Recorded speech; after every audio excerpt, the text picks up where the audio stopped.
दोस्तों, एक बार की बात है। महात्मा बुद्ध एक गांव से होकर गुजर रहे थे। उस गांव में एक तालाब था। महात्मा बुद्ध और उनके सभी शिष्य तालाब के पास आकर रुक गए। तभी वहां पर एक लड़का अपनी मां के साथ पानी भरने आया। उस लड़के की नजर महात्मा बुद्ध पर पड़ी। वह महात्मा बुद्ध को पहले से ही जानता था। वह जानता था कि महात्मा बुद्ध बहुत ज्ञानी है और वह सभी के प्रश्नों का उत्तर देते। वह तुरंत ही महात्मा बुद्ध के पास पहुंचा। उसने महात्मा बुद्ध को प्रणाम किया और कहा, हे बुद्ध, मैं अपने जीवन में कुछ बहुत बड़ा करना चाहता हूं, लेकिन जब भी मैं कुछ करना चाहता हूं तो वह मुझसे संपूर्ण तरह से नहीं हो पाता। मुझे तो कुछ समझ ही नहीं आता कि आखिर मैं क्या गलती कर रहा हूं। इसलिए मैं आज आपसे यही प्रश्न पूछने आया कि लक्ष्य को पाने के लिए ऐसी कौन सी कठिनाइयां हैं जो हमें पार करनी होगी। महात्मा बुद्ध उस लड़के को देखकर मुस्कुराने लगे और उस लड़के से कहते हैं, जब तक तुम अपने लक्ष्य की ओर कदम नहीं बढ़ाओगे तब तक सफलता से जुड़ा हुआ हर एक प्रश्न, हर एक उत्तर अधूरा है। महात्मा बुद्ध इतना कहकर अपने सभी शिष्यों के साथ वहां से आगे की ओर चल पड़े। वह लड़का भी अपनी मां के साथ वापस अपने घर लौट आया। अगले दिन जब वह लड़का अपनी मां के साथ वापस उस तालाब पर पानी भरने आया तो उसने देखा कि तालाब में जो कमल की केवल कलियां थीं, आज वह पूरी तरह से खिल चुकी है और पूरे के पूरे तालाब में केवल कमल के फूल ही नजर आ रहे। उस लड़के की मां को अपनी आंखों पर यकीन नहीं हो रहा था। उस पर उसकी मां कहती है, बेमौसम इतने सारे फूल एक साथ खिलना, ऐसी घटना तो मैंने आज तक नहीं सुनी। ऐसा अवश्य ही महात्मा बुद्ध के यहां पर आने के कारण हुआ है, अर्थात यह उनका ही प्रभाव है। यह सुन वो लड़का सोच में पड़ गया। उसने तुरंत ही तालाब से एक कमल का फूल तोड़ा और मन ही मन यह सोचने लगा, यदि यह महात्मा बुद्ध के प्रभाव के कारण हुआ है तो मुझे अवश्य ही महात्मा बुद्ध से मिलना चाहिए। शायद हो सकता है कि वह मुझे कुछ प्रेरणा देना चाहते हैं। ऐसा सोचते सोचते उस लड़के ने यह भी मन बना लिया कि वह महात्मा बुद्ध से अवश्य मिलेगा और साथ ही उसके मन में महात्मा बुद्ध की वह आवाज गूंज रही थी कि जब तक तुम लक्ष्य की ओर कदम ही नहीं बढ़ाओगे तब तक सफलता से जुड़ा हर प्रश्न, हर उत्तर अधूरा है। तभी उस लड़के ने वह कमल का फूल एक छोटे से मटके में रख लिया और उसने मन ही मन यह मन बना लिया कि वह महात्मा बुद्ध से मिलकर रहेगा और उसके मन में जो भी प्रश्न है वह उनसे उनके उत्तर जानकर रहेगा। उस लड़के ने तुरंत ही अपनी मां से कहा, मां, मैं महात्मा बुद्ध से मिलने जा रहा हूं। वह अब तक बहुत आगे नहीं निकले होंगे। यदि मैं जल्दी जल्दी चलूंगा तो एक दिन में उन तक पहुंच ही जाऊंगा और फिर एक दो दिन में मिलकर मैं वापस घर लौट आऊंगा। उसकी मां ने उसे समझाने की कोशिश की, लेकिन वो लड़का नहीं माना। वह तुरंत सफर की ओर निकल पड़ा। वह मार्ग पर तेजी से आगे बढ़ रहा था। जल्दी जल्दी चलते हुए उसने बहुत कम समय में अपना गांव पार कर लिया, लेकिन अब इसी कारण वह थकने भी लगा था और उसकी रफ्तार भी धीमी पड़ रही थी।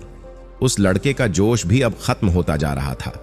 धीरे धीरे चलते चलते वह जंगल के रास्ते आ पहुंचा और जंगल को देखकर उसके मन में एक डर उत्पन्न हुआ। उसने सोचा कि मैंने आज तक कभी जंगल पार नहीं की है और इस जंगल में तो कई जंगली जानवर भी हैं। यदि मैं रास्ता भटक गया तो मैं महात्मा बुद्ध तक कभी नहीं पहुंच पाऊंगा और यदि मैं किसी गलत रास्ते पर चला गया तो मुझे कम से कम 2 दिन और लगेंगे महात्मा बुद्ध तक पहुंचने के लिए, और यदि वह मुझसे बहुत आगे निकल गए तो मुझे बाकी रास्ते भी पता नहीं चल पाएंगे और फिर मैं उनसे कभी नहीं मिल पाऊंगा। वह लड़का इसी सोच विचार में पड़ा हुआ था। तभी उसने देखा कि उसी रास्ते से एक घुड़सवार आ रहा था।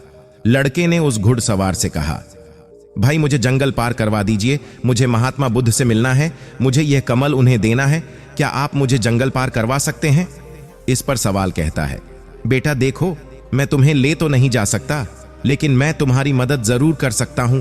यदि तुम चाहो तो यह कमल वाला मटका मुझे दे दो, मैं इसे महात्मा बुद्ध तक पहुंचा दूंगा। उस घुड़सवार की यह बात सुनकर वह लड़का एक बार फिर से सो विचार में पड़ गया और सोचने लगा, यदि मैं पैदल जाऊंगा तो मुझे बहुत समय लग जाएगा और पता नहीं मैं महात्मा बुद्ध तक पहुंच भी पाऊंगा या नहीं। अगर मैं यह कमल वाला मटका घुड़सवार को दे देता हूं तो यह घुड़सवार घोड़े से बहुत जल्दी महात्मा बुद्ध तक पहुंच जाएगा और उन्हें यह कमल जरूर दे देगा। इससे मेरा काम भी आसान हो जाएगा और मेरा काम बहुत जल्द पूरा भी हो जाएगा। काफी कुछ सोच विचार करने के बाद उसने तय किया कि वह यह कमल का फूल उस घुड़सवार को दे देगा। यह सोचकर उस मटके को उस घुड़सवार को थमा नहीं ही वाला था कि तभी उसे याद आया कि इस कमल के पीछे उसका क्या उद्देश्य है, वह किस मकसद से इस कमल को महात्मा बुद्ध के पास ले जा रहा है। तभी उस लड़के के मन में एक और विचार उत्पन्न हुआ, यदि मैं इस कमाल को लेकर महात्मा बुद्ध तक नहीं पहुंचा तो फिर मेरा जो प्रश्न है मैं उनके उत्तर कैसे जान पाऊंगा। और हो सकता है कि मुझे मेरे जीवन में बस यह एक ही मौका मिला है जिसमें मैं महात्मा बुद्ध से मिल सकता हूं और अपने सभी प्रश्नों के उत्तर पा सकता हूं। हो सकता है कि दोबारा मुझे यह अवसर ना मिले, इसलिए मैं यह मटका नहीं दूंगा। मैं इसे स्वयं ही महात्मा बुद्ध तक पहुंच जाऊंगा। काफी कुछ सोच विचार करने के बाद उसने घुड़सवार से कहा, देखिए, यह मटका तो मैं खुद ही उन तक ले जाना चाहता हूं, क्योंकि मेरा उनसे मिलना बहुत जरूरी है। मेरे मन में कई प्रश्न हैं जो मैं उनसे जानना चाहता हूं, इसीलिए यह फूल मैं ही उन्हें दूंगा। इसलिए कृपया करके मुझे जंगल से बाहर निकलने का रास्ता बता दीजिए, मैं स्वयं ही चला जाऊंगा। इस पर उस घुड़सवार ने उस लड़के को जंगल से बाहर जाने का रास्ता बता दिया और उस मार्ग पर आगे की ओर बढ़ चला। वह जल्दी जल्दी मार्ग में आगे बढ़ रहा था और देखते ही देखते शाम का वक्त भी होने आया था। तभी उस लड़के के मन में एक और विचार आया और वह यह सोचने लगा, यदि शाम के वक्त मैं इस जंगल में भटक गया तो मेरा क्या होगा?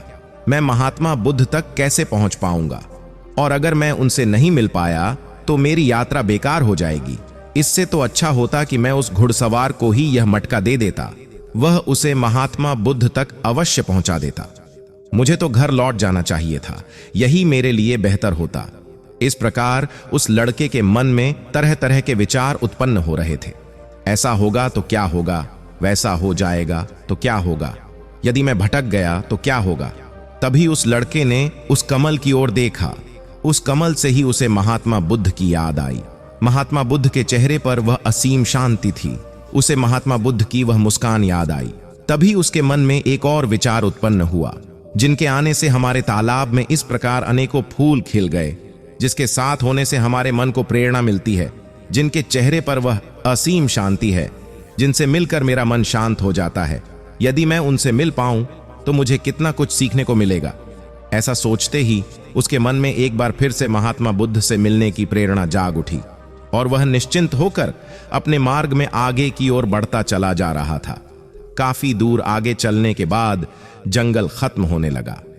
तब उसने महसूस किया कि जब जब वह अपनी इस यात्रा का उद्देश्य याद करता है, जब यह याद करता है कि वह महात्मा बुद्ध से क्यों मिलना चाहता है, तब तक उसके राह की मुश्किलें कम होने लगती हैं। और यही वास्तविकता है, यही हम सभी के साथ होता है। फिर चाहे वह कोई छात्र हो या फिर व्यापारी, जब जब इंसान खुद पर शक करता है, खुद पर संदेह करता है, तब तक वह रुकावटें बड़ा रूप ले लेती है।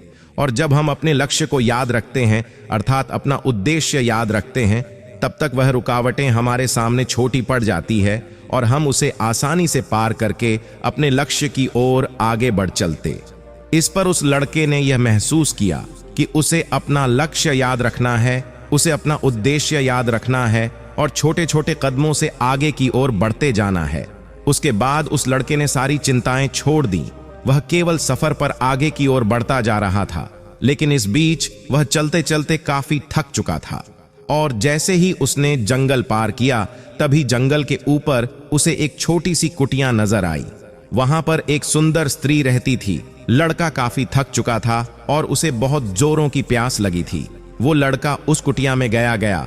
वहां पर उस स्त्री से उसने पानी मांगा। इस बार उस स्त्री ने उस लड़के को पानी पिलाया। तभी वह स्त्री उस लड़के से कहती है, आखिर तुम महात्मा बुद्ध से क्यों मिलना चाहते हो? इस पर वह लड़का कहता है, मेरे मन में कुछ प्रश्न है और मैं उन प्रश्नों का उत्तर जानना चाहता हूं और मेरे पास केवल यह एक ही अवसर है, इसलिए मुझे उनसे मिलना ही है। वह लड़का उसी तरह से अपनी बातें कर ही रहा था। उधर दूसरी तरफ उस स्त्री के मन में उस लड़के के प्रति प्रेम जाग रहा था कि उस लड़के को पसंद करने लगी थी। वह लड़की उस लड़के को रोकना चाहती थी। वह उससे कहती है, आज की रात तुम यहीं रुक जाओ, वैसे भी शाम होने को है और बहुत जल्द रात भी हो जाएगी। ऐसे में तुम कहां जाओगे? इससे अच्छा है आज तुम यहीं पर रुक जाओ। आज हमारे बगल में ही शादी है, वहां पर नाच गाना होगा, खाना पीना होगा, बहुत मजा आएगा, इसीलिए आज रात तुम यहीं पर रुक जाओ। उस स्त्री के मुख से यह सुनकर वह लड़का यह समझ चुका था कि यह स्त्री मुझे पसंद करती है और वह बहुत सुंदर भी है। उसकी सुंदरता को निहारते हुए वह लड़का मन ही मन यह सोच रहा था कि यदि मैं इस तरह से दोस्ती कर लूं तो मेरा जीवन तो समझ जाएगा, मुझे जीवन का मजा आ जाएगा, और वैसे भी आज रात तक तो मैं महात्मा बुद्ध से मिल भी नहीं पाऊंगा, तो क्यों ना मैं यहीं पर रुक जाऊं। तभी उस लड़के ने जवाब देते हुए कहा, मैं कुछ देर में सोचकर बताता हूं। लड़का इस विषय पर सोच ही रहा था कि तभी उसके मन में एक बार फिर से महात्मा बुद्ध की वह बात याद आ गई और उसे यह एहसास हुआ कि मैं इतनी दूर से यहां पर क्यों आया हूं।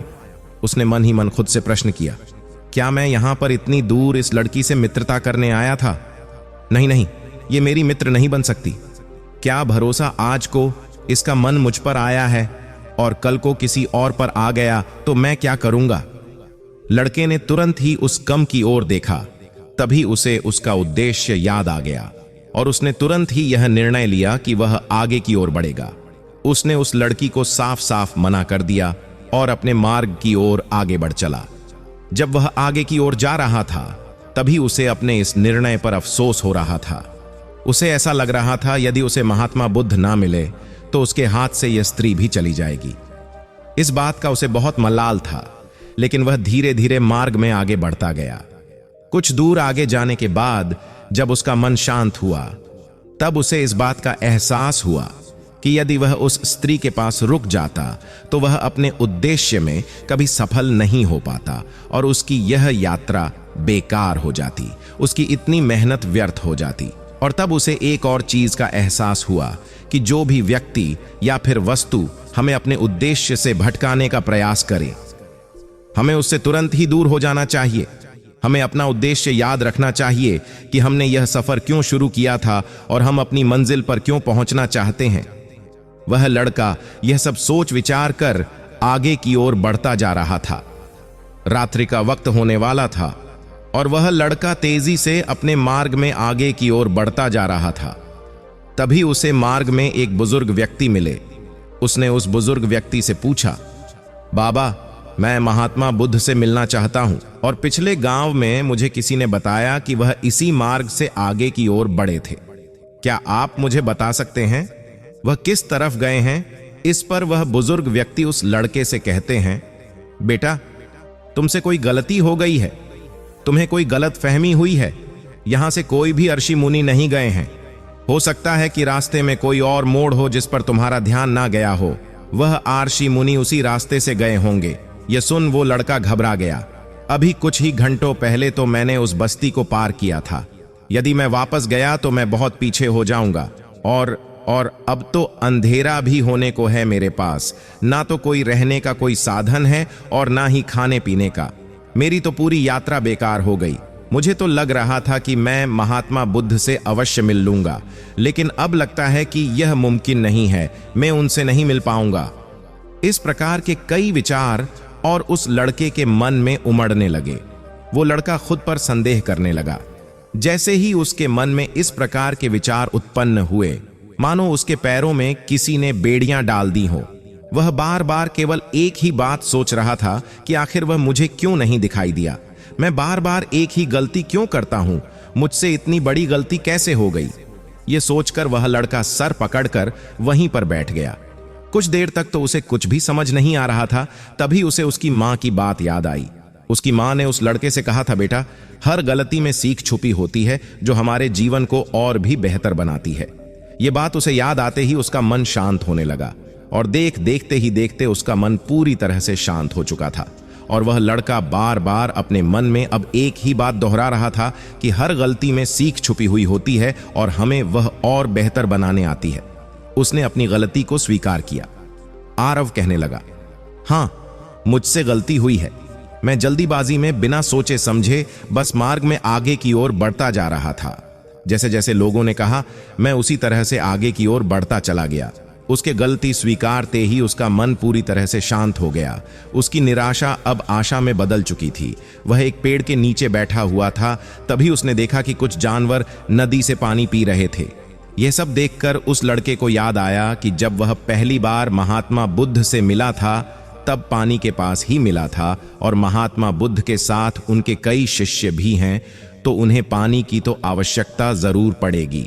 इस बात पर उस लड़के को तुरंत यह समझ में आ गया कि महात्मा बुद्ध भी उसी रास्ते से भ्रमण कर रहे होंगे जिस रास्ते पर पानी होगा।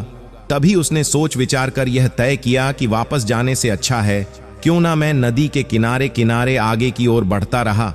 ऐसा सोचते ही उसने तुरंत ही रास्ता बदल दिया और अब वह नदी के रास्ते आगे बढ़ने लगा।